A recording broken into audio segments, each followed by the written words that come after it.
semuanya, welcome back, balik lagi di channel YouTube Raja Review Bal. Oke, di video kali ini kita mau nge-reviewin celana karet mix kulot dengan kode LEP dari bal E bintang S atau bal ES ya. Penasaran dengan isinya? Yuk dipantengin terus video kita sampai selesai. Dan buat teman-teman yang belum subscribe channel YouTube kita, buruan di subscribe sekarang juga.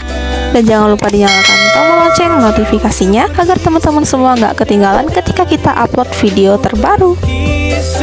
Oke teman-teman, langsung aja kita reviewin ya untuk celana karet mix kulotnya tuh ya, cakep-cakep banget dan juga warnanya masih pekat-pekat semua teman-teman ya tuh. Untuk bahannya yang pasti bahan premium banget teman-teman. Kalau kalian penasaran dengan semua isinya, ditonton terus videonya sampai habis, jangan di skip-skip.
Teman-teman, kira-kira seperti itulah gambaran kalian ketika bongkar bal celana karet mix kulot dari bal merek E bintang S ya. Seperti itulah isinya. Semoga teman-teman semua tertarik dengan video reviewan kita kali ini.